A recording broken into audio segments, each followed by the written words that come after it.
Welcome back, my friends, to another episode of the Shema podcast. I have an episode lined up for us that I believe I will go back to and listen to again. Not to hear me. The last thing I want to do is listen to me yabbering on, but because of the content and the guest I have on to speak about it. There's a lot of ideas we discussed in this podcast. Why Hashem created the world, why we wanted this world, the purpose of it. And there's a lot of sources we've discussed from Torah, but what makes this episode so unique and why I think I will go back to it when I need to recalibrate myself and get myself focused and not distracted from the mission at hand is that her life work, the Rebbetzin Nomi Freeman, her work has been around interviewing what I would call investigative reporters, people who have had near-death experiences, gone to the spiritual dimension, and reported back on what they saw, collaborating so much of what we have learned in our Torah. But before I bring on Rebbetzin Freeman, I want to begin with a beautiful allegory I heard from Rabbi R.A. Wolbe. I think it will set the stage for Rebbetzin Freeman to come on and talk. And it's an allegory of the neshama experience in this world. And it goes like this. There is a businessman, and he learns about an island where there are diamonds in abundance. And he investigates this, and he asks around, and he does a lot of work, and he finally comes across an elderly man who tells them and confirms, yes, this island with these diamonds in abundance is actually true. I've been there before. And the businessman says, can you take me there? And he says, I'll be willing to do that. In the spring is when I can make my journey. It's by boat. And I'll have to turn around and come back. You'll have to be there for a year, and I'll pick you up the following spring. So the businessman goes back and he talks to his family and says, look, I'm going to be gone for a year, but when I come back, we will have so much wealth. It will be multi-generational wealth, and it'll be worth my departure for a year. The family wishes him on his way. He takes this journey by boat, and he lands on this island, and he gets off the boat and walks on shore. And as he was told, it's unbelievable. There are literally perfect diamonds just in mounds piled up everywhere. He can't believe his eyes. And he grabs a handful and puts it in his pocket, but he realizes, I'm hungry and I'm tired. So he walks into town and walks into an inn and says, I need a room. I need some food. Where can I get a nice meal in a room? And the woman says that she has accommodations for him there and that she shows him where a nice restaurant is. He says, how much will it be? And she says, it will be 2 coconuts. He's like, coconuts? I don't have any coconuts. I have all these diamonds. And she's like, we don't care about diamonds. That means nothing to us here. It'll be 2 coconuts. So he has to go out and he has to find a couple of coconuts to pay for his room and board and his meal. And the next morning he says, I'm going to be here for a whole year. I got so much time to acquire so many diamonds. Right now, I need to focus on coconuts. So he commits himself to learning about the geography of the island and where the coconuts are. And he finds an area of coconuts that no one else is able to harvest.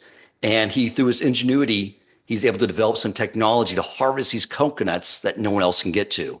And he starts to become very successful, and he hires people and he builds a business, and he ends up buying out his competition. And within no time at all, this man is the wealthiest man on the island, the greatest coconut production business in the entire island throughout their entire history. He's made a big success of himself. And then one day, someone says, there's a man at the port waiting for you. And he goes over to see him. He says, what can I do for you? And he says, don't you remember me? I'm here to pick you up and bring you back home. He's like, oh my gosh, yes. I want to go back home and see my family. Just a moment. Let me gather all my things. And he gathers all of his possessions, all of his wealth. He gets on the boat. He goes back home. His wife and children are there waiting for him. He gets off the boat and he's so excited. He says, you're not going to believe this. I am such a huge success. I've done so well for all of you. I am the wealthiest man now. And the wife's all excited. And she's like, that's amazing. Show me, show me. And he starts pulling off all his bags of wealth onto the seashore by the dock and starts dumping them out, showing her all the coconuts he's acquired. And she's looking at them. It's like, well, what is this? Like, these coconuts are so old, they're not even edible. He's like, no. The older they are, the more valuable they are. And she says, they're not worth anything here. What about the diamonds? And he's like, oh yeah, I forgot. I was there to get the diamonds. My friends, this is our life in this world. We come in this world to do mitzvos. They're diamonds. They're everywhere that we can pick up.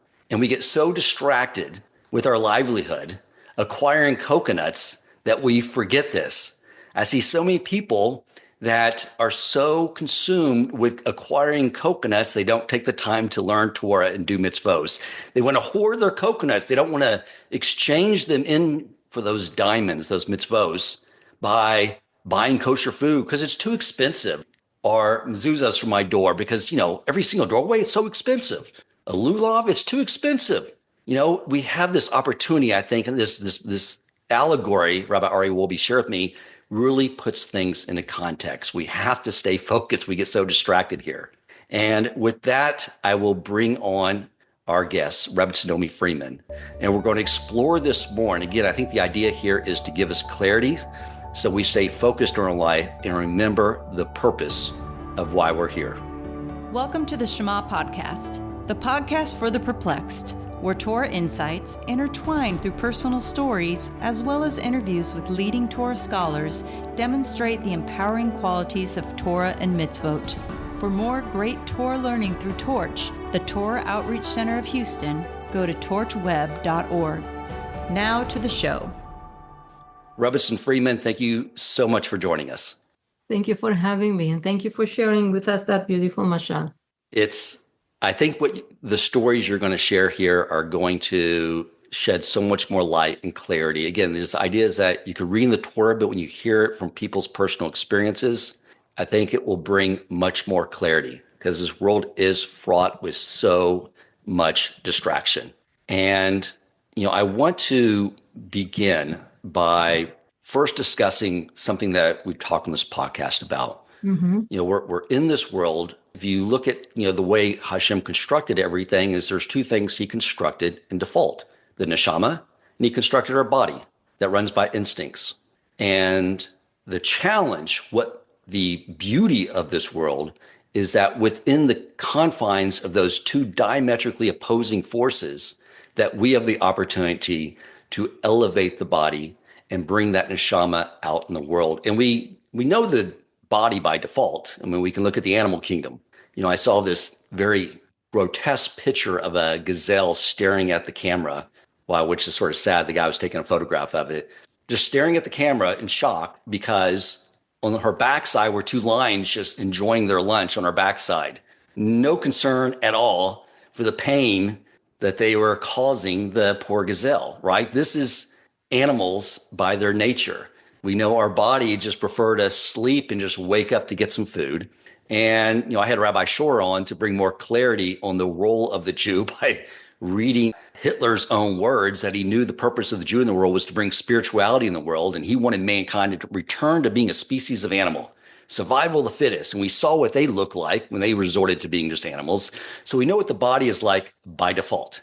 So I would like to hear from you if you could tell some stories so we begin to really crystallize and understand and isolate what our neshama is like by default, and that we will have a better understanding of who we truly are and what we need to bring out into this world. Okay, so we have two sources of information on this. We have the Kabbalistic and Hasidic sources, and we have the sources of the people's experiences who had near-death experiences, which is what I've been researching. But I found that they complement each other and assist each other to bring us a full picture. So in Kabbalah and Hasidut, we find that the soul is the breath of God. The soul is a portion, like a chelek elokah, like a portion of God, like when God breathes into Adam a soul. So it says in the Zohar that when you breathe, it's a superficial breath, but when you blow, you're blowing from deep, deep within you. So when the Torah says that God breathed, it doesn't use the word breath or breathe, but it uses the word blow. Ba'ipach be'apav nishmat chaim, and he blew into his nostrils as a soul of life, a spirit of life. So blowing is from deep within. So we understand that the human soul that was put into Adam, the first human, is coming from the essence of God, from the depth of God. And that is who we are. We are a godly soul. When people have a near-death experience, they realize that they exist outside of their bodies. So you were talking about the body, and the people who are focused on their bodies their entire lives, they don't realize that they really aren't the body. They are the soul that's within the body, or the combination of the soul and the body. So when people have a near-death experience in which they find themselves outside of their body, they say, oh, I could see without my eyes. My eyes are lying there on the pavement, on the sidewalk, with somebody who had an accident. And I could hear. How could I hear without my ears? I'm outside of the body. And they are surprised that they are not the body. And they experience life in a different way when they are, quote unquote, liberated from the body. They feel the body was like a wonderful partner while they needed it to perform their, like you call it, their mitzvot in olam hazeh, in this world, to do what they had to do in this world. And some of them describe it that, well, it feels like at the end of the winter, when you put away your coat, but you're so grateful that you had a coat the whole winter and now you don't need it anymore and you hang it away in the closet. So at the end of life, I felt like, thank you very much to the body for having been my recipient, that contained me during all these years. And now I don't need it anymore and I can go on in my journey. That's how people feel about their body and their soul. So they are aware that the soul is their essence, who they truly are. And many of these people have the experience of meeting with others in the spiritual world or on the path to the spiritual world. You might have heard that there is a tunnel that people travel to from one world to the other, and they might meet other entities, which could be entities of light that we in this world call angels, or relatives or friends who passed away before them. And they will be pushing away with their hands and saying, not yet, it's not your time. In other words, go back, it's not your time. And one of the things that they add to that would be, you still have things to learn, or you have things to do. And it's interesting that there is no mention of detail. People are not told what it is that they have to learn or what it is that they have to accomplish or do, because we are each put here with a mission to discover for ourselves, to find, to seek, to investigate, and to find the truth, and to follow the truth, and to do what we have to do. So they are told by other entities, whether they're angels or relatives that passed away before them, go back, it's not your time. And sometimes they add, you have things to do, and or you have things to learn. So we understand the soul comes here with a mission to accomplish. Let me ask you a question. When they first realize that their essence is no longer attached to the body, they're no longer in this world, does that status feel comfortable to them as far as like, I know what this was like, and that life in this world in the body was something that was temporary and I'm back home now? Or do they have any experiences like that? Yes. Okay. So that depends very much on the person. If the person was a spiritual person, then the transition is very easy. It just flows. And if the person was, like I mentioned before, somebody who believes they're only a body, and when the body is dead, everything's over, then they could be surprised and shocked. However, the feeling outside of the body is usually a feeling of a great peace, calm, no longer in pain, no longer anxious, all of the things that come from the body, like pain, anxiety, suffering, and all that vanishes. So they are in a wonderful state that makes them, quite happy and content to be there. Most people do not want to return to their bodies unless they have compelling reasons to come back to life, like small children, or they're taking care of an elderly parent, and compelling reasons of that sort. But sometimes, many times actually, even people with small children, they find themselves in such a state of calm and joy that they don't want to come back to their bodies. There's a verse in the Talmud, I don't recall where it is, but it says that when a tzaddik dies, it's like pulling a hair out of a glass of milk. And when a rasha dies, it's like pulling wool out of thick of thorns. Mm-hmm. It's very difficult because they're so locked in to So this world. attached to the world, to the physicality and the world. Yes. Right, exactly. Yes. So the So transition depends on the individual. let's start here with if there is a difference between, of all the people you've interviewed with their near-death experiences, if you compartmentalize by Jew and non-Jew, if there is a difference. Okay. This is a very interesting question, and I will start with the similarities. There are many, Okay. many things that are similar, that are pretty much the same, and those are the first stages. So, in other words, it's universal for people to find themselves floating above their bodies, traveling through a tunnel, in about half of the people having a life review in which they experience everything they've done, and they experience all the emotions they caused others, like living in themselves everything that they cause other people to live and to feel. And then, okay, when the experience gets to that stage already, it varies. What I would say I found to be different is that some of the Jewish people I interviewed talked about a Beit Din, which is a tribunal or a heavenly court. And some of them said the Beit Din was judging me, but they were kind and they were not tough with me. They were kind, they were supportive, they made me feel comfortable. And in their presence, I watched my life review and I saw everything that I had done in my entire life. And other people will say the Beit Din was the tribunal was there not to judge my life, but rather to determine whether I would remain in the spiritual world or return to the physical and to my body. People talk about the judgment, they talk about judging themselves. In other words, in front of this court, a tribunal, I found myself and I saw my life and I was judging myself. They were not telling me this you did right, this you did wrong. But sometimes in that sort of movie of the life review, which is experienced very vividly, there are portions of it that are highlighted. Like this you did was very important, to pay attention to this, that sort of thing. Okay, so the Beit Din is something that I found with some of the Jewish people, not everyone that I interviewed, that does not seem to appear with non-Jews. The second difference that I found was that Jewish people seem to be expected to learn the Torah and do the mitzvot, whereas the non-Jewish people seem to only be expected to honor God, to relate to God with respect, and to be kind to others. And by others, I mean humans, animals, even plants, just to be kind to everyone around you. And there's not much more expected of somebody who's not Jewish. But Jewish people, more is expected. And this is something that I experienced myself, not in an NDE, because I did not have a near-death experience, but after my father died, and I wanted to see him again, and I asked him that I wanted to see him again.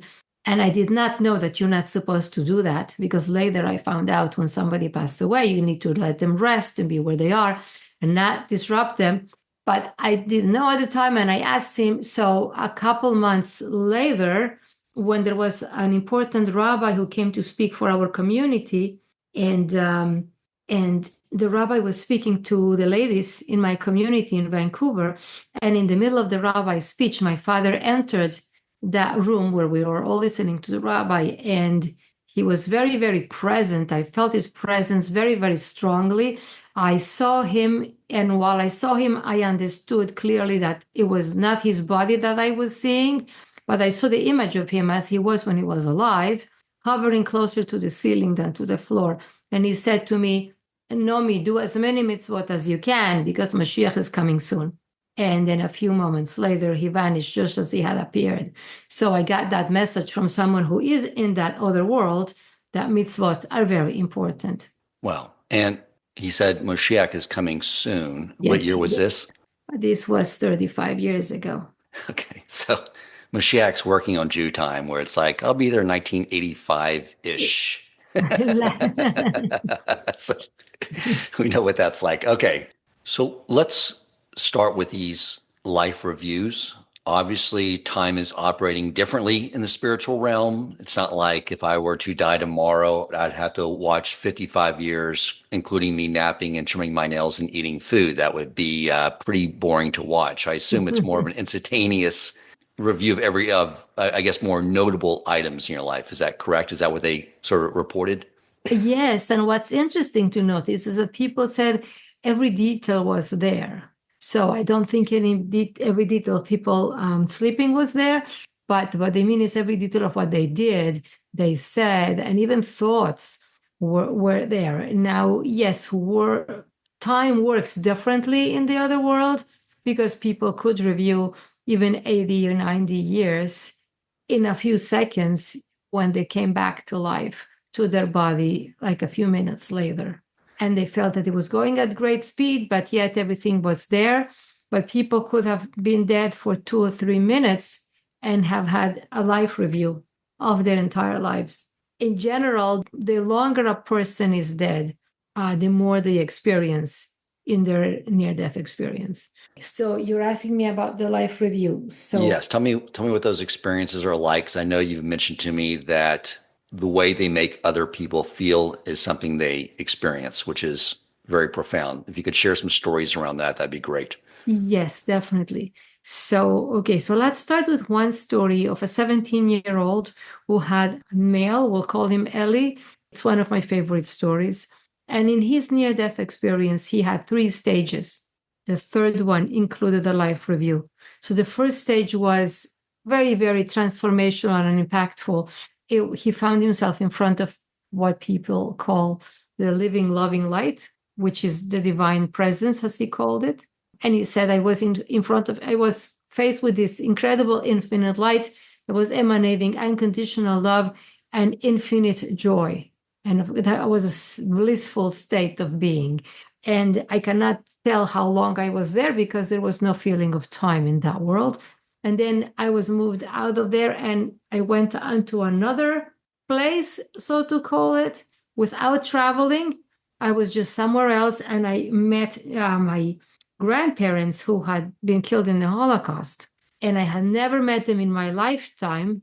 And yet when I met them in that world, I felt like I recognized them. I knew who they were, even though I never saw them while I was alive. And I never even had seen their pictures because everything was destroyed in the war. But I recognized them. They gave me love and I gave them love back. And it was just so wonderful to be together again. And the third stage was being in front of the tribunal who made me feel comfortable and then assisted me in watching my life review. So here is what your question was. And I saw everything in my life, and thank God I had been a kind person, so I had a pleasant life review. And people who have a life review in general will say that as they felt every feeling they caused another person, if they were kind, generous, and loving people, they have a beautiful experience. And people who were selfish have a very painful experience. So our hero over here, Eli, had a wonderful experience. He saw his life review and he was happy and content. And then he says, but there was something that was highlighted. I was made to notice, look, pay attention to this. And it was the best thing I did in my life. So being 17 years old, one of the things that was shown to him was his school experience. And in his school, there were bullies. And Eli confronted the bullies to stop them from bullying the weaker children who were getting bullied. And that showed us the best thing he did in his life. Was stand up for to stand up someone to that the needed. bullies, to protect the bullied children. Yes, that was shown as the best thing that he had done in his life. Yes, another example of a life review would be a woman whose name is Diane Morrissey, and she was electrocuted in her bathroom with an appliance, I imagine. Maybe she had wet hands. I don't know. She said she was electrocuted in her bathroom and she died. She was all alone. And her soul traveled back and forth from this world to the next through the tunnel several times. And one of those times, she was assisted by an angel to watch her life review. And she was also young. She was 28 years old. And she saw her whole life. And she said 2 things that she had done were highlighted or, made to show differently or as more important. And she says one of them was when she was in high school, she worked in the evenings in a home for the elderly. And was there a woman who had no family, so nobody ever came to visit her, and she had no teeth because she was very old. So this woman liked to suck cookies as a night snack before going to sleep, and nobody would bring her the cookies because when she ate them, after she ate the cookies, she would grab the person's hand and kiss them all the way up their arm in gratitude. And since she had no teeth, she would slobber, which people felt disgusted with. So people would not bring her the cookies.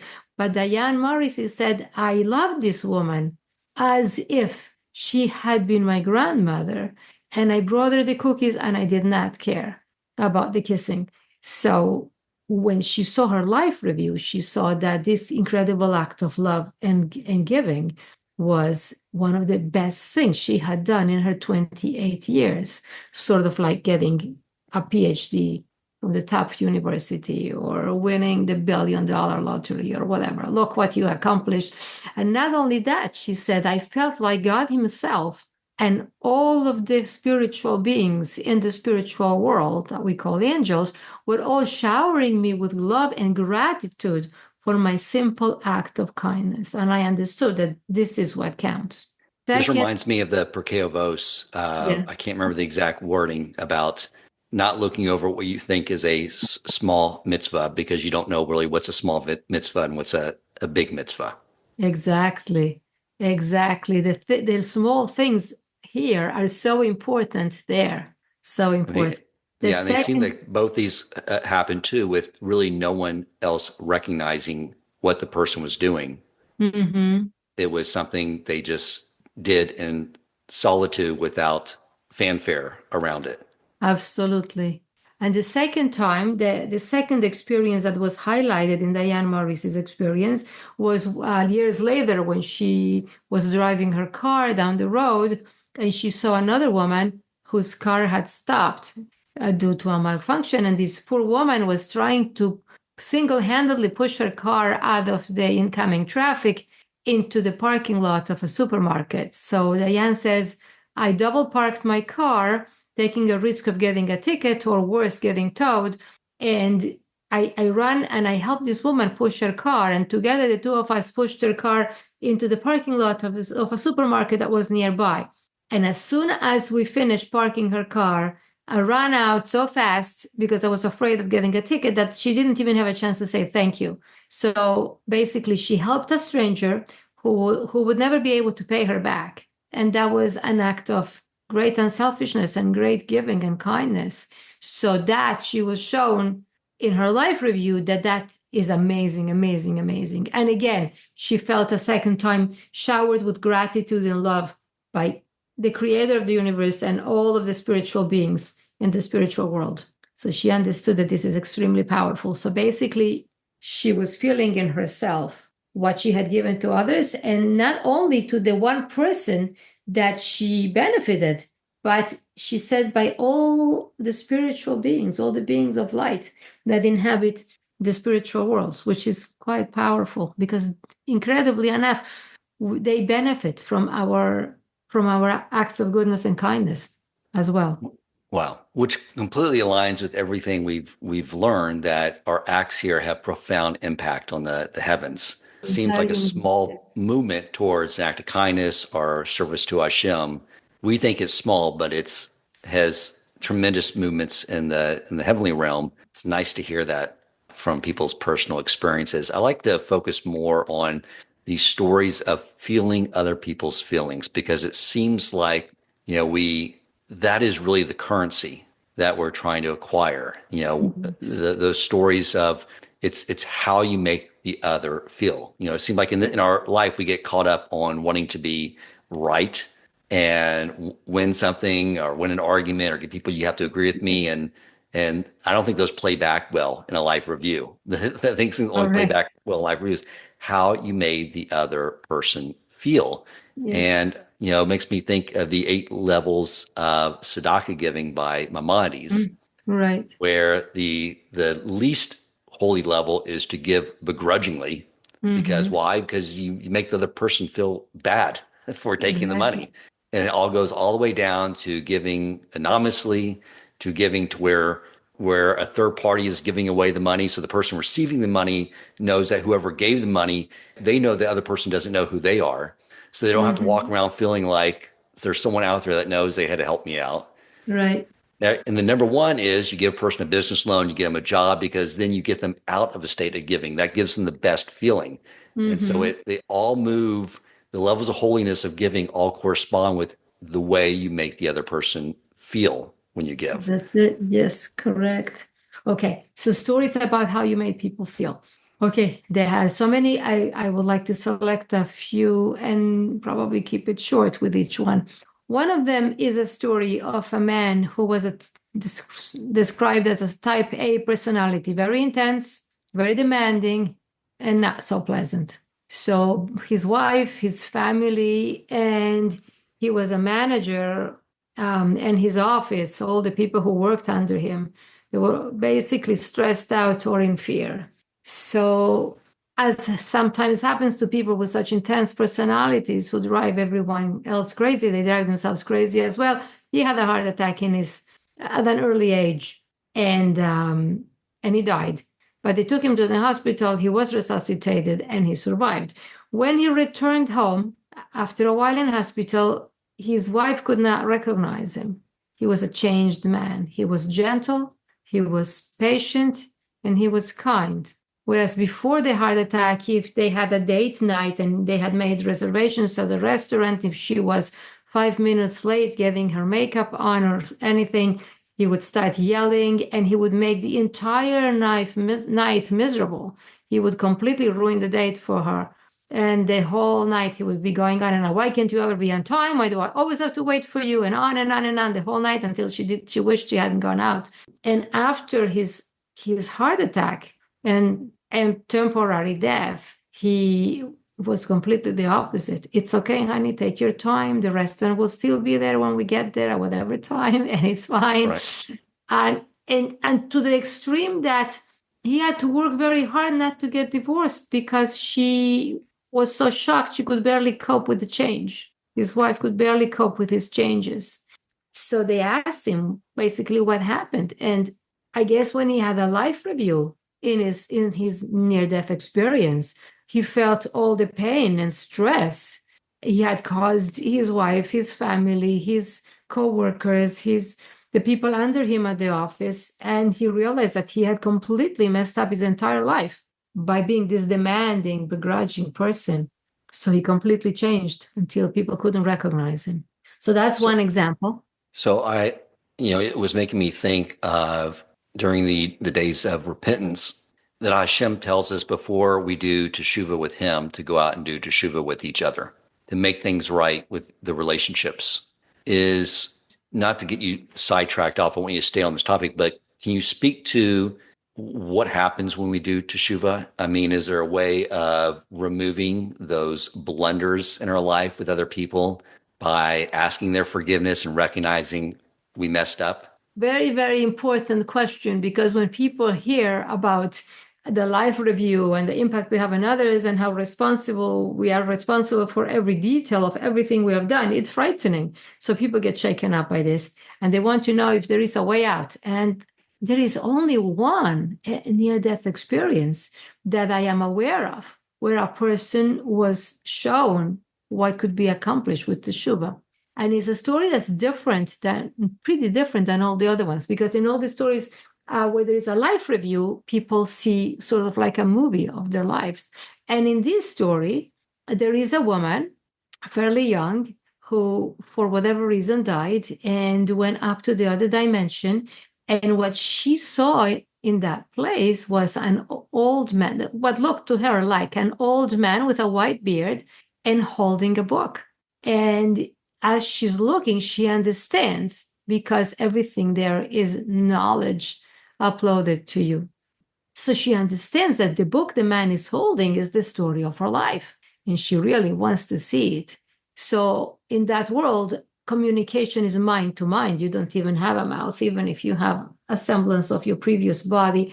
So she thinks to the man, "Can I see the book?" And he smiles and hands her over the book. And she opens it and she sees it's written in gold ink on white paper, whatever it is. and a white background, and she starts to read, and she says, yes, I recognize this. This is a story of my life. I remember when this happened. I remember when that happened. But wait a minute, why are there blank spaces? And as she's turning the pages, she sees that once in a while, there is a blank, like an entire paragraph that's missing. And she looks up at the old man and she thinks, why are there fractions of my life missing? Why are the paragraphs here seem to be removed? And the old man smiles and informs her mentally, those are things you did that were not right, but you took steps to correct them. So they have been deleted from the story of your life. Oh, I like hearing that. There's lots of scenes in my life I hope are deleted out. Yes, we all wish we hadn't done certain things and we want them deleted. So that's what were his words. You took steps to correct them, and steps to correct them could be to apologize, but it could also mean to make a firm decision that I'm no longer that person. I'm no longer doing that. Now I am this kind of person and I'm doing this instead.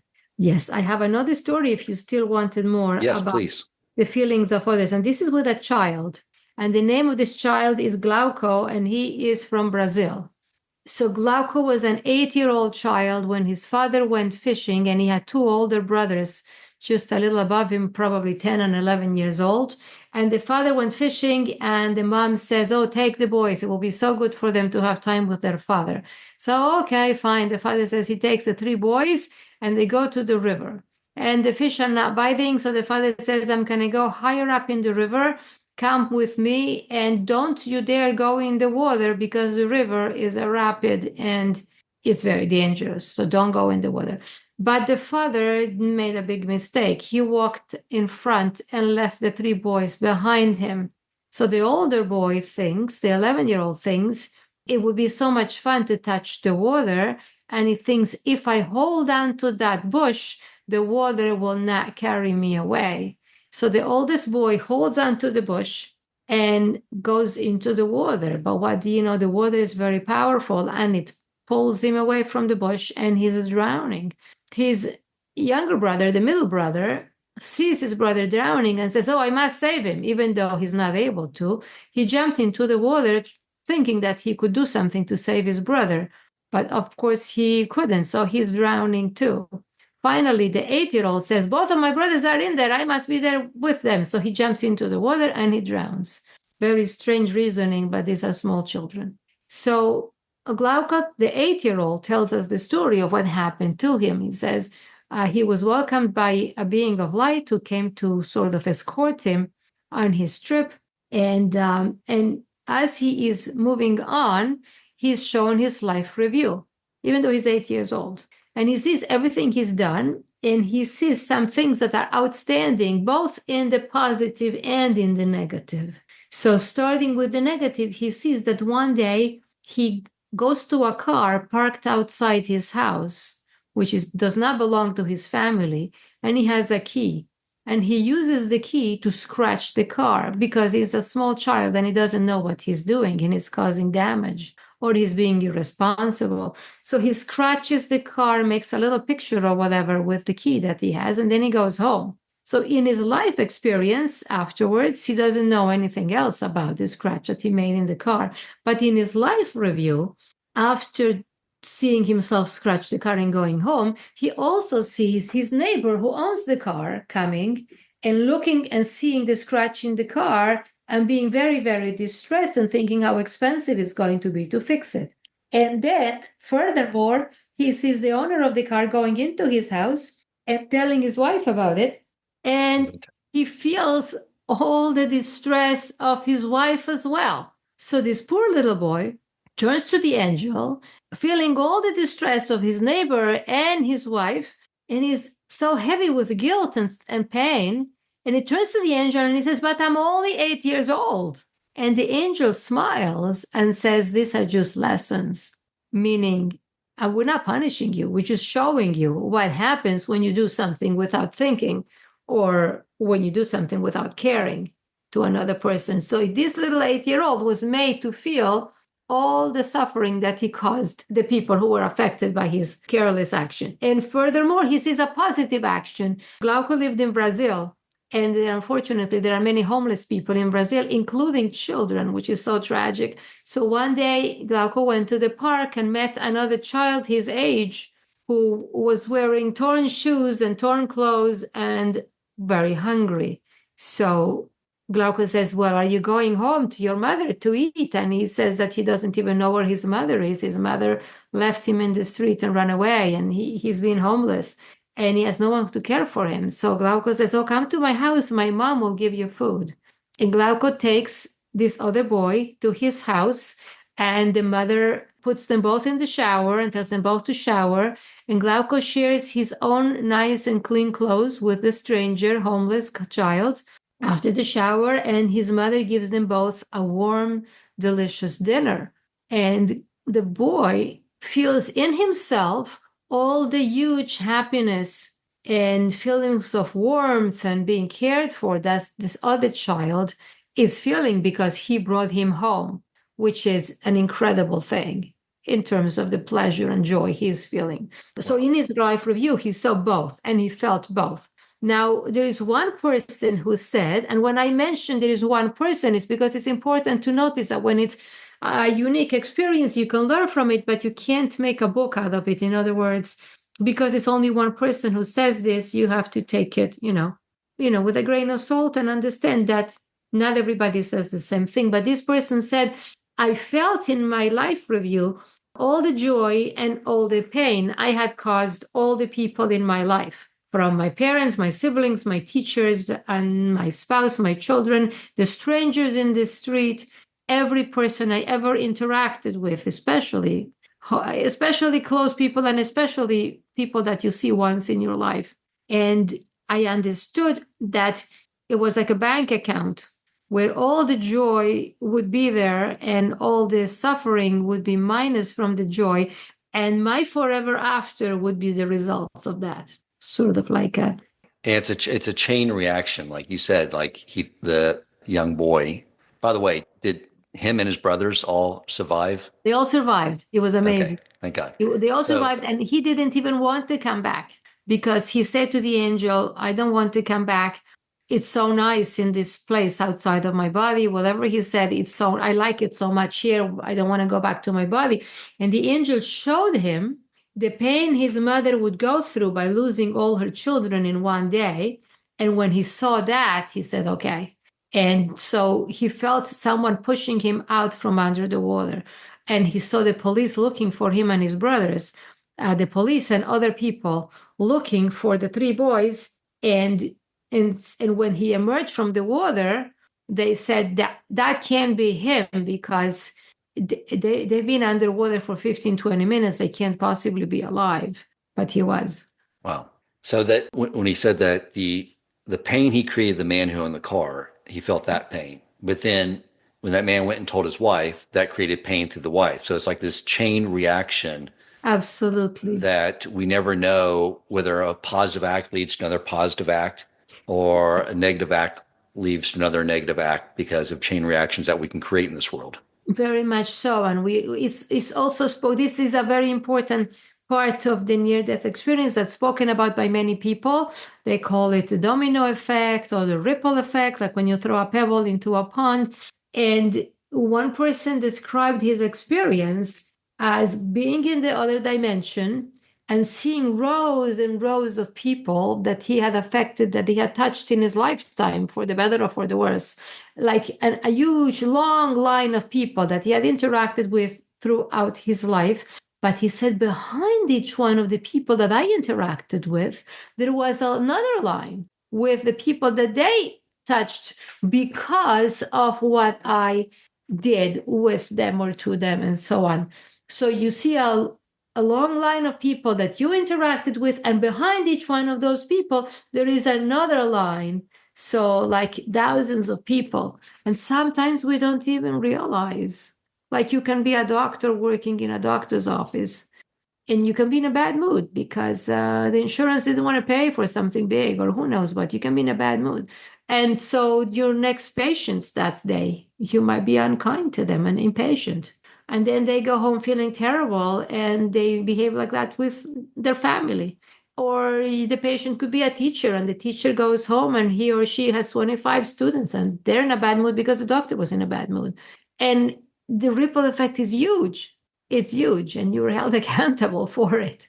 I know like the laws of Lashon Hara, it's one of the things that's what the Rav and in Armenian teaches from. It's a lot because it's like so easy to say things, but has such a negative or positive impact, just purely our speech.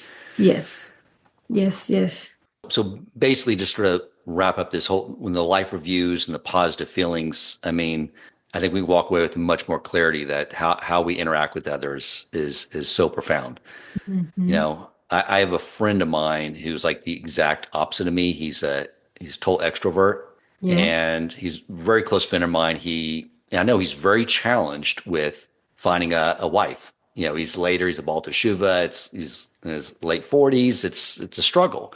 However, he never lets that, even though I know he's struggling with that because we're very close, but when he's out and about, when he comes here to stay in this community, like he makes every single person laugh. He engages everyone. Like he leaves everyone with a very positive feeling, you know? And I told him, I was like, you don't understand the spiritual currency you have by always just getting outside of your own little things and just focus on making everyone laugh and feel good about themselves. Like you're like the Elon Musk in the heavens with how much kindness you bring to everyone. Yes, because there in that world, your wealth is the light that you bring with you. Beautiful. Yeah. We have time for a little story about the light.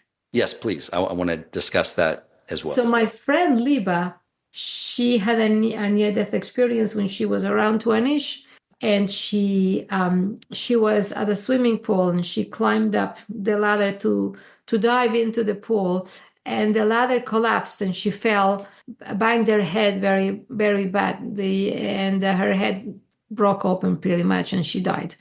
Anyway, so she told me the story more than once because I was so interested. And one of the things she told me is, okay, so she was, as everybody else, she was floating above the body, seeing everybody else panic and scream and call an ambulance. And then she's rising higher and higher. She's traveling through a tunnel. She gets to a world of light. And her experience was that she was in front of the tribunal. And she said, I was completely chill, calm, relaxed, and happy. I didn't care either way. The tribunal was judges that were sitting in a semicircle. Those in the right side of the circle were the judges of kindness who were saying, she's so young, she hasn't had a chance to live, let her go back to her body. And the judges on the left side are saying, no, she died, she came here, she has to stay. And in the center, in between the two sides, there is a entity of such incredible light that it was blinding, and she realized that there was someone in that light, but she could not distinguish who it was due to the very powerful light that entity emanated. So the two sides are arguing back and forth. She did not understand their words, but she did understand the general idea. And then the entity in the center banged on the whatever kind of table they have there, and the verdict was made that she's dead and she's staying here. But at that moment, another light came in from the side, which was also extremely powerful and almost blinding. But she did realize and was very aware that that light was her grandmother. And I asked her, why did your grandmother have that incredible light? And she said, my grandmother lived through the Holocaust, but she lived in America. And when ships were coming from Europe with Jewish refugees or anyone who was escaping Europe, she would find out and she would go to the port and she would welcome the people escaping the Holocaust and coming to America. And she would welcome them. And even though she was not a wealthy person to give them money, apartments, clothes, or anything, she had a smile and a hug and a warm welcome for everyone. And she would comfort them and tell them, this is America. Nobody's trying to kill you here. It will be fine. We will help you. We will help you find a job. We will help you find an apartment. And things will be so much better very soon. And with that, she completely changed her experience from coming in tremendous fear of the unknown and the uncertainty, and telling them it's going to be okay. There is someone here who cares for you and who will help you and support you. And she did that for a long time. And after the war was over and this was no longer necessary, she continued her work of doing kindness. She would go to the hospitals and visit the sick. When a woman would give birth, if she had other children, she would go to the house and cook for the family and take care of the other children and help them with homework or do the shopping, whatever was necessary. She lived a life of giving and kindness. And that's what gave her that incredible, almost blinding light in that world. And I am venturing to think that perhaps that was the reason maybe why she was able to come into that space where the heavenly court is, which nobody else is allowed to enter. And she was able to enter that space, and she pleaded for her granddaughter, Liba, that she be allowed to return to her body and to life and live a life where she could get married, have children, and just live life and do what she had to do.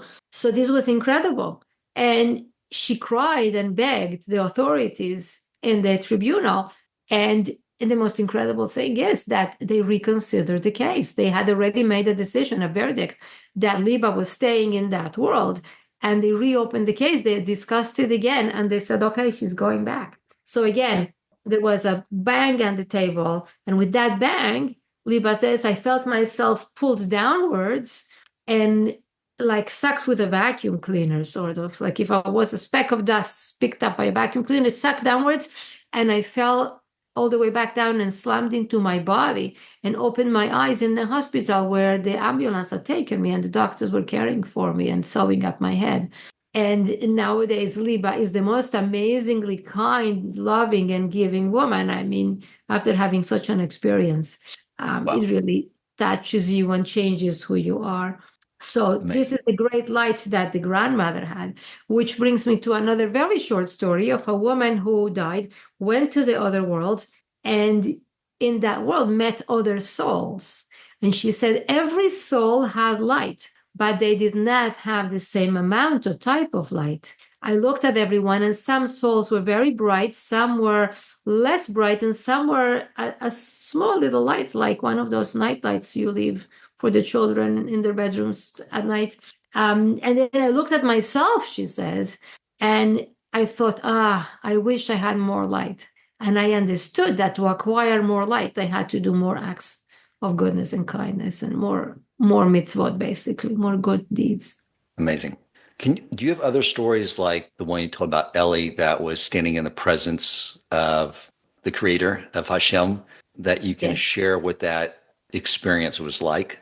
Yes, not too many people who have had an NDE report to have been in the presence of what they call the living, loving light, which they understand to be the creator. But yes, there have been others who did. One of them is a woman from Israel called Rachel Noam, and she wrote a book years later telling of her experience. Her book is called The View from Above. The View from Above by Rachel Noam. A small portion of the book could be found at Chabad.org, because I'm saying this because last I checked, the book was out of print. It is in English, but it was out of print at the time. Anyways, Rachel Noam is a woman who was brought up in an anti-religious kibbutz in Israel, where she was taught that there is no God, that that's an old-fashioned belief, and we no longer believe in that. But her grandmother was also a Holocaust survivor, as in other stories.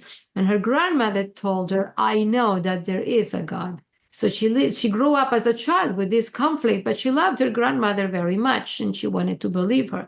Anyways, when she was in her mid-teens, one day after school and after doing her responsibilities and her jobs for the kibbutz, she liked to go and sit on a hill and watch the sunset. So she did.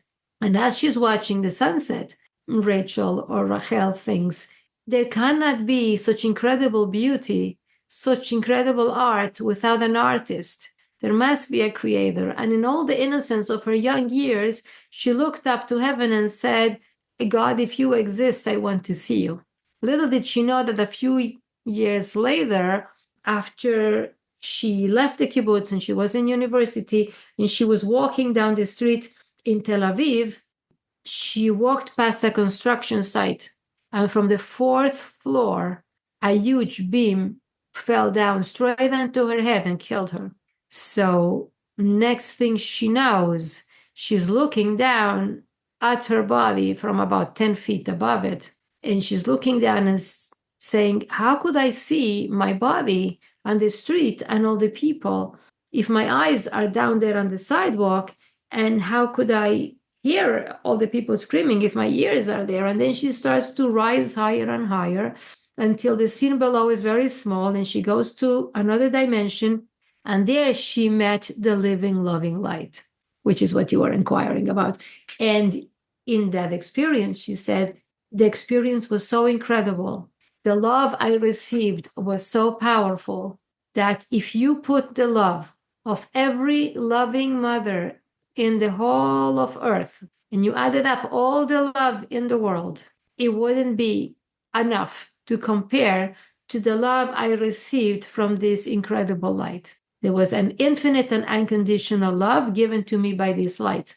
So she did have that experience, but she says, and at the same time that I felt unconditionally and infinitely loved, I also watched my life review and I was so disappointed. I felt she didn't get to, I saw myself, but I related to me as she because I was watching myself. And I thought, what a shame, what a wasted life. She didn't get to accomplish anything with her years. And I had a huge crisis because I felt that I wanted to stay in that pleasure of the loving feeling of the infinite unconditional love and the tremendous joy that comes with it in the presence of the light in that world. But at the same time, I felt that I had wasted a life that was given me. And also she had a boyfriend who she wanted to marry and build a family. So she was in that huge conflict. And finally, she said, I decided I wanted to go back, get married, and live my life. So I asked the light, can I please have another chance? And I was sent back. So yes, this is another example of someone who was in the light, and it completely transformed her life. Wow. She came out of the experience, and even though she grew up in the kibbutz where she was taught there is no God, she devoted the next 7 years to search for God and for the meaning of life. And it took her 7 years to discover that was in the Torah. Even though she was living in Israel, it took her 7 years to discover that she could find everything she was looking for in a life of Torah and mitzvot. Beautiful. So we all read that Hashem loves us like the amount of love a parent has for their child, it's like a billion times that. Yes. But in our life, sometimes we have these challenges. And I know I hear a lot of people like, Hashem's punishing me. He's mad at me. It doesn't seem like that's the case at all. It's just as it says, Hashem is just full of love, and everything he's doing is for the good. Did anyone have an experience where they were able to inquire about that? Like, I'm having these challenges. Why are you doing this to me? And we're able to get clarity on those challenges that really was coming from a place of love? Yes. Not too many, but we do have cases. And I want to address it from two different perspectives. One is the personal one, and one is the universal one. People who died and faced the divine presence and asked, why did you give me all these challenges? Why did you give me these terrible parents? Why did you give me this problem? Why did you give me whatever? They were shown retroactively what came before their birth. And they were shown that we all need to have a process of spiritual growth and achievement. And apparently, we choose challenges before our birth. So they were shown before you were born, you were given the opportunity to choose a roadmap for yourself, for your personal growth. And you chose certain challenges for yourself. People chose parents, people chose situations. And as incredible as it is to us when we are here inside the body, in the pain of the situation, that we chose these challenges in order to develop spiritually and to grow and to achieve higher levels. And this is what I'm getting from the end years. And what we learn in Hasidut and Kabbalah is that it's a yerida letzorech aliyah, which is a descent into the world in order to rise higher in the other world. So basically, the soul in the other world is basking in the joy and light of the divine presence, but it feels lacking because it didn't do anything to deserve it.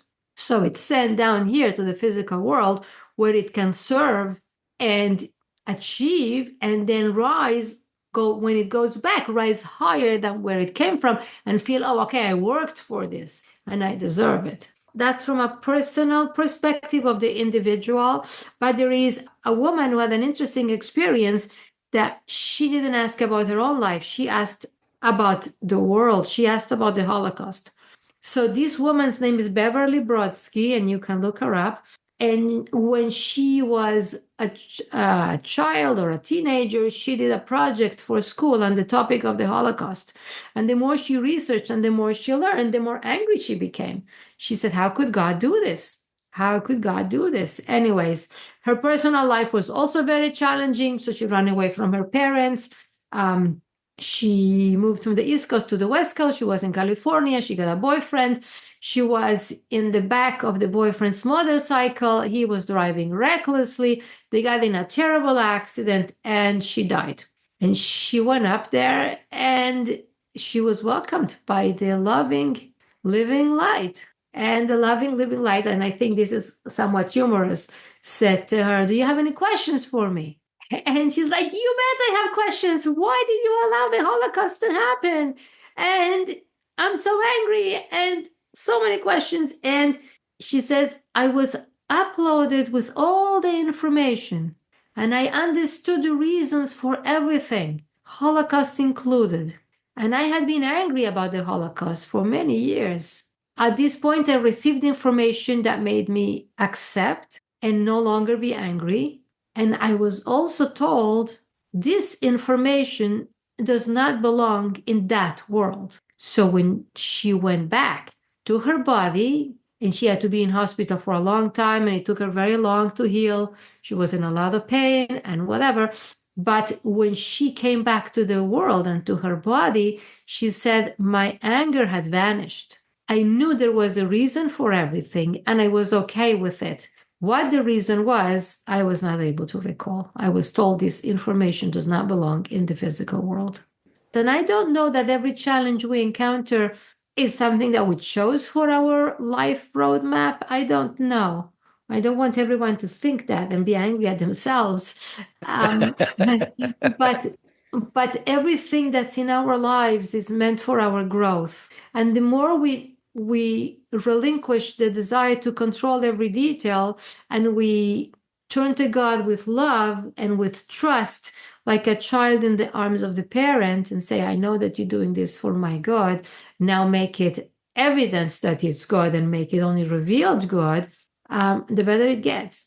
So in other words, instead of being angry, I suggest just accepting and asking God to make that which is looks to us like not good, even though it is good, but it looks to us like not good, to become a revealed good that we can also perceive that it is good, so that our lives will be easier and, we can achieve other things and we can achieve more. Okay, so I'd like to focus now on the last part of this podcast. We covered a lot, but we have to cover this, is that you just shared sort of an example of like the Kabbalistic parable of the bread of shame, that we wanted this world, we wanted the opportunity to reciprocate the love back to our Creator. Because in that realm, there's no way to reciprocate. You just receive and you have no way to reciprocate love back. So the whole purpose of creation, the whole purpose of life is about our relationship with our Creator. That's the foundation. So I would like to talk about, as far as during life reviews, or more importantly, with the based in, about as far as fulfilling a mitzvos, learning Torah, about the nature of our relationship with our Creator. How is that brought into the fold during either the life review or with the heavenly based in? I would like to clarify. A near-death experience is not a death experience. Okay. So a near-death experience is an experience in which a person is dead physically, like there is no heartbeat, no breath, and no pulse, and they go on to the other world, but they return. which is not the same as a death experience in which a person dies and does not return. Right. So in a near-death experience, even though the person does experience many spiritual things that transform their lives because they're made aware of things that they don't know when they are here, nonetheless, this is not the real final experience. Right. Okay. So many of them said I was in front of the tribunal and they were judging me to decide whether I was staying there or coming back. Or they were showing me my life. And then I said, oh, but I'm so young. I haven't lived yet. I want to go back, or I don't want to go back, or whatever it is in each case. So I do not know of people who were asked those questions, but I want to point out that I believe that near-death experiences are happening today to help us little humans on the planet to wake up and realize what's important and what we should be doing. In other words, I think that because today we don't have the biblical prophets that we had thousands of years ago, and we don't have the great, in a physical body, the great leaders like Abraham and Moses, so that today we need some kind of awakening and inspiration. And I think that the Creator's way of communicating with us today, one of them is through the near-death experiences, because they're being experienced in such great numbers throughout the world. This is what I saw, and so on. But I believe that the questions that the Talmud tells us are asked of the person are more likely to be happening to someone who's meant to stay and not return. Okay, gotcha. With that said, there is a question that people reported they were asked, or rather two questions. One of them, which some people were asked in the presence of the light, was, and this shakes people up, what did you do with the life I gave you? Imagine you just get out of your body and you travel to another place and you are in front of this incredible, infinite presence of light, and you show in your life review and you see, I didn't do that great. And it's a little bit, unsettling. And then you're asked by this incredible light, what did you do with the life I gave you? You want to come up with an answer because it's so embarrassing. Yeah, I gave you a life for you to do something. What did you do with it? So that's one question. Right. I was going to say, no one's going to look back at all the shows they binge watch on Netflix and say, I did that. Or I watched Sunday football. It's right. Yes. And the other question that some people were asked is, as they are watching their life review, there might be a pause or a focus on a specific event in their lives, and they might be asked, what was in your heart when this was happening? Well, what was in your heart when you were doing this? Meaning that your intention is so important. Did you do that because you wanted to help this person, or because you wanted to ask them to help you afterwards? Was that your intention pure? Were you really trying to serve? Right. Were you being honest, and so on? So that relates a little bit to the questions from the Talmud that you asked as well. Yes. Yeah. Because a lot of people will be kind in more of a quid pro quo fashion because they want something in exchange through the relationship. But that doesn't count in the heavens. They don't, it's about so if you did something good, it still counts, but your intention counts as well. And this is a little bit frightening, which is people have said in that world, intentions are as visible and clear as actions. Just like in this world, you can see what somebody else is doing. In that world, you can see when they did it, what was their intention. So in this world, our thoughts are hidden. And I've talked a lot on this podcast about, everything begins with thoughts. They're very important. I think you've mentioned stories where that is something communicated to people, right? That the power of the thoughts they hold, whether they're positive, whether they're negative, are those things people have reported back on as far as something they need to work on? Everything counts, your actions, your words, and even your thoughts, because your thoughts have power as well. Of course, it is much more difficult and it requires a tremendous amount of work to control your thoughts, but it's possible. So another interesting thing is that what is expected and demanded of you is proportional to the opportunities you were given. So if you never heard about a certain mitzvah, okay, so you're supposed to learn, so you do know, but if you never heard about it, you might not be expected to fulfill it. But everybody knows that you should be kind. Everybody knows you should respect your parents. Everybody knows you should give charity. Everybody knows. So that is absolutely expected of everyone. And it's also expected of us to learn so that we will know everything that we are supposed to do. Yeah, but there is kindness in the judgment. In other words, it could be too frightening for us to know that we'll be judged for our thoughts, but we are expected to do some work towards refining our thoughts and controlling them, which we are able to do. Right. Okay. Did anyone that you interviewed have a negative experience? Unfortunately, yes. To put that in context, apparently, approximately 5% of the population has an NDE experience, and from those, somewhere around 5% has had a negative. So from all the people who had a near-death experience, apparently about 5% have a negative experience. Negative experiences vary very much, as each person creates for themselves an afterlife according to their present life. In other words, just like you build a house with bricks and with actions, so you build your afterlife with whatever you are doing today and throughout your lifetime. So I'll give you an example of a negative experience. There was a physician who was his specialty was that he was an anesthesiologist, and he died, and he found himself in hell. Now, you wouldn't think that a doctor would go to hell, because doctors are people who help others.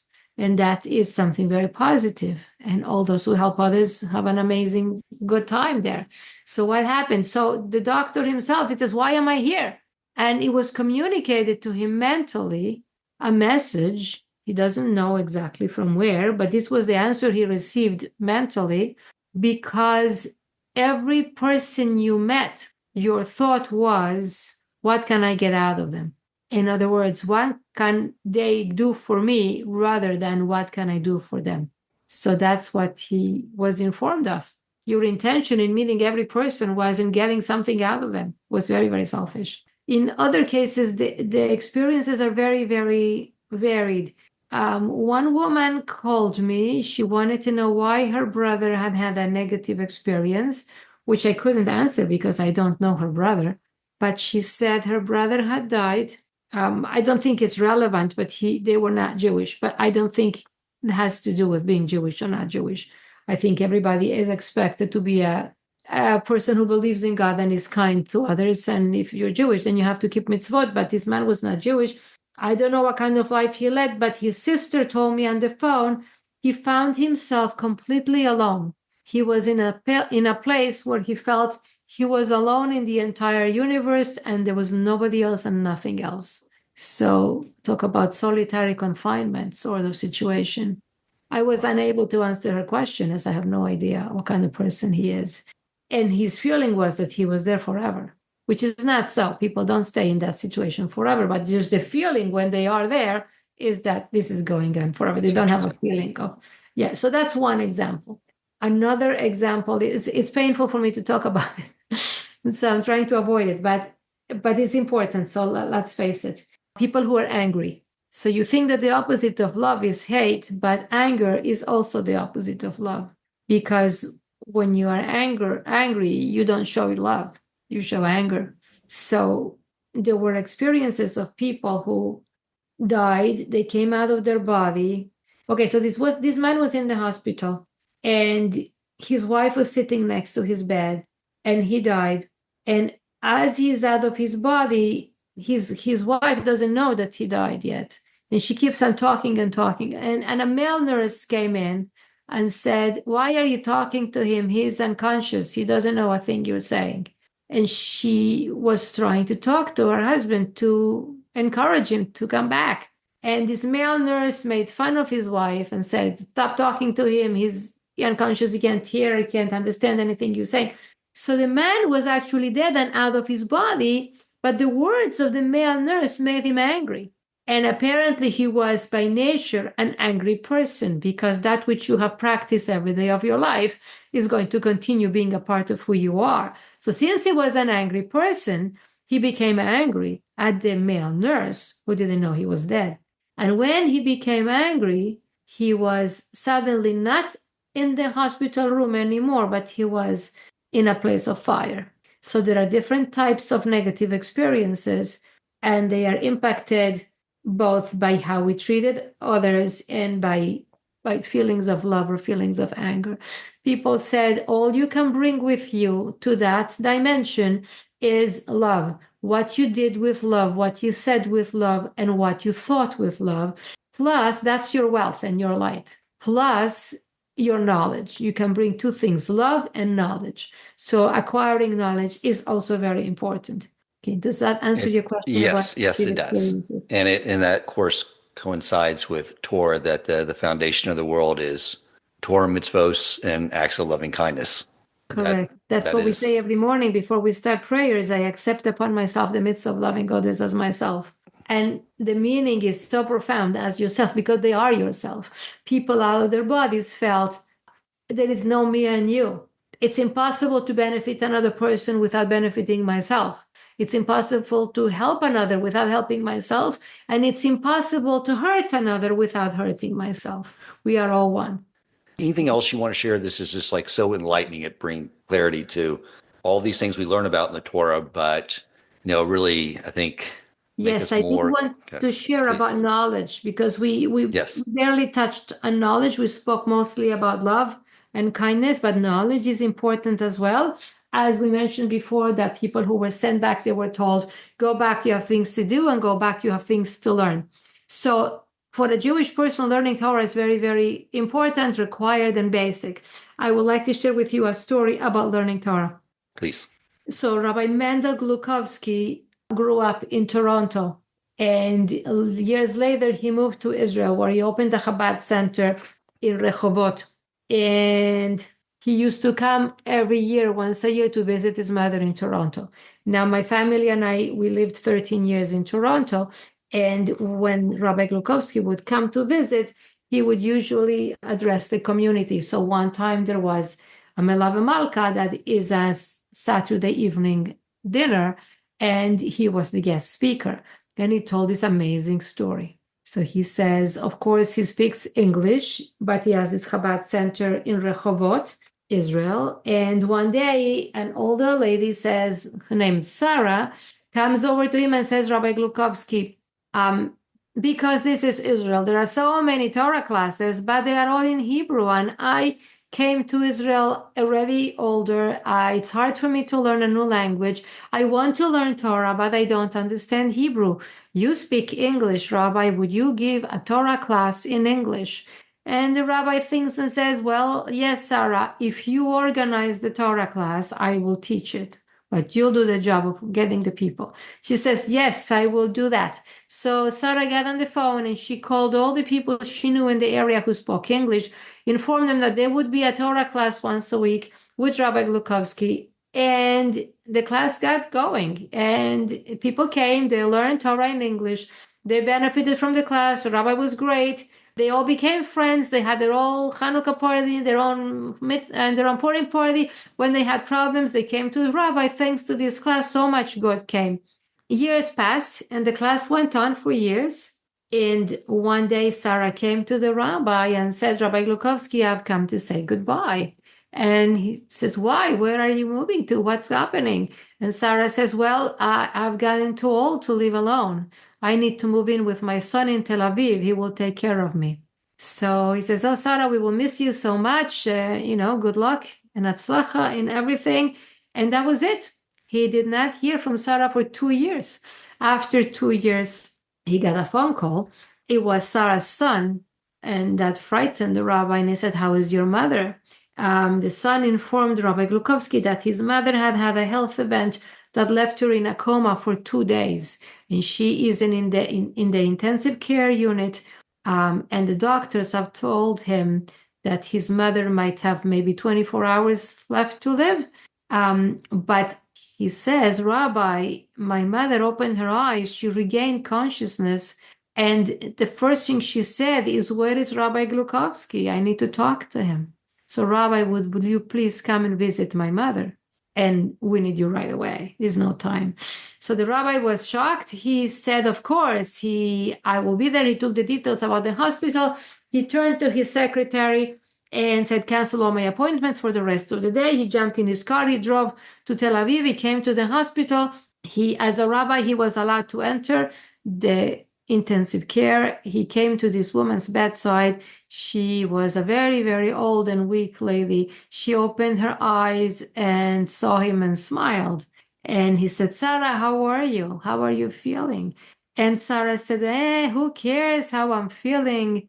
It's not important. She says, Rabbi, over the course of the past 2 days, I have been to the other world and back. When I was there, they showed me my crown.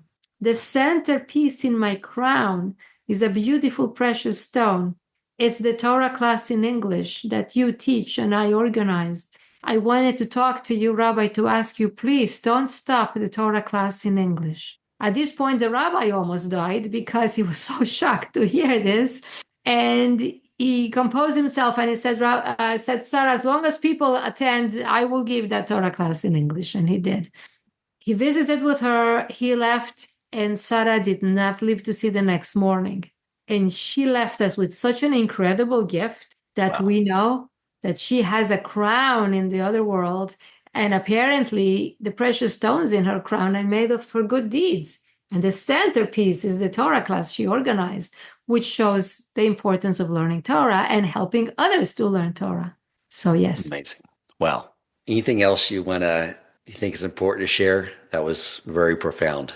One thing that we have not talked about is so much. One thing that we might have not talked about is faith in God and prayer. So we can touch on that very briefly. Yes, let's talk about our relationship with God and prayer and faith and those things, since they matter so much. Yes, there was a girl who was having a 13th birthday. I did not interview her. I read her story. On her 13th birthday, she had her friends over, and her parents and her friends celebrated her birthday. And then her father and mother went out to have some private time. And they left the 13-year-old girl with her friends in the house. Upon her parents leaving the house, this girl announced to her friends, now that I am 13, I'm a teenager, I'm no longer a child. And therefore, I decide that I could drink. My father drinks alcohol every night. And now that I am no longer a child, I will have my alcoholic drink. She took a large 9-ounce cup and filled it up with alcohol she found in her father's collection. And she downed the entire 9 ounces of heavy alcohol at once. And she died. She fell dead right there in front of all of her horrified friends. She died within minutes because her body was not equipped to deal with 9 ounces of alcohol. The friends called the parents. They didn't know what to do. They're panicking. The father was so angry, he didn't want to come to the house. He didn't realize that she was dead. He thought that she had fainted. Anyways, in the meantime, the girl is dead. She is hovering above her body, and a spiritual entity that we will call angel for the sake of clarity, the angel comes and says to her, come, let's go. And she says, go where? And he says, well, you're dead. We're moving on to the other world. And she says, no, I can't die. I'm 13. And the angel says, well, you can't be in that body. It's gone. So she says, no, I must go back to my body. I must go back to life. I'm only 13. And she's arguing with the angel. Good for her. And the angel says, listen to this. The angel says, that body is too damaged. It cannot continue living. And she replies with incredible wisdom for a 13-year-old, even though she did something so stupid. She replies, there is nothing impossible for God. And with those words, she went back to her body and she lived. She was in a coma for days. She was in a coma for days and days. And everybody was terrified and horrified at what happened. But her words were, there is nothing impossible for God. And with that, she was allowed to return to that body where the angel had just declared too damaged to continue living. So her faith was so powerful, and it accomplished what even the angel thought was impossible. That's in regard to faith. And then there is prayer. So prayer, there is two kinds of prayer. There's many kinds of prayer. There is a prayer in which you read prayers in a prayer book, and there is a prayer in which you just talk to God like your best friend and open up your heart. And the deeper the prayer, the more it's coming from the heart, the higher it reaches. And we'll have an example of a person who out of their body and traveled to the other dimension, and they were shown planet Earth from the distance, like an astronaut, sort of. And they see planet Earth, and they see little dots of light all over the planet. And a voice communicates to them, see those little dots of light? In every dot of light that you see in the world, there is someone praying. And then the whole planet Earth lit up, and the voice said, if everyone would pray, it would look like this. And the whole planet was lit up like the sun with light. And then the lights went out, and only the small little dots of light remained. And the voice communicated, but it is not so. In other words, not everybody prays. There is also the story in regards to prayer. There is the story of a rabbi, Rabbi Gaizinski, Chabad rabbi in Great Neck, New York, who was dead for 40 minutes. That's 40 minutes from a heart attack. And he told many things upon his survival. And one of the things he said was, while I was out of my body, so many people were praying for me to live and to be well. He said, I heard every voice and every word of prayer uttered in my behalf for me to live. Wow. And we know that prayer is very powerful, and it could change the reality of the world. So for those who think, and at some points I even thought this myself, why would such an infinite, incredible God care that a little speck of dust like me is saying something? But that's the answer. He cares. He loves to hear our prayers. And he wants to hear from us like children talking to their father, like someone talking to their best friend. So just in addition to the prayers that you might read from a prayer book, just talk to God and pour your heart out. He wants to hear from you. And your prayers change the reality of the world, just like your faith and the faith of that 13-year-old girl. Amazing. So if we're going to wrap up, I think I would like to conclude with what I usually conclude with, which is things that I want to think about on a daily basis in order to live my life, as it's meant to be lived. And Yes. those are two things. What my father said to me when he appeared to me a couple months after his death, which is do as many mitzvos as you can because Mashiach is coming soon. And I think that what he meant by that is I wanted to know that he was okay, and he wanted me to be okay because he's my loving father who wants the best for me. And being in that world called the world of truth, where truth is not hidden like in our world, he sees that every mitzvah that we do is so powerful. And he wants me to be wealthy with that kind of light. And he wants me to do as many mitzvahs as I can. And that's my message for everyone who's listening. Do as many mitzvahs as you can, because that will be your wealth. That will be your light. And the second, which is a question, which I like to think about regularly to encourage me in my path, is what did you do with the life I gave you? If you live every day with the knowledge that at the end of the journey, you need to answer the question, then your life will be different because you know that you are here to do, to learn, to accomplish, to love, and to give. So let's leave our listeners with that thought. What did you do with the life God gave you? Beautiful. That's the correct way to wrap it up. I'm so inspired. I mean, it's just good to hear that this world is, as I sort of opened up in the introduction, it's full of distractions. Mm-hmm. There's so many ways to just waste the time we spend here.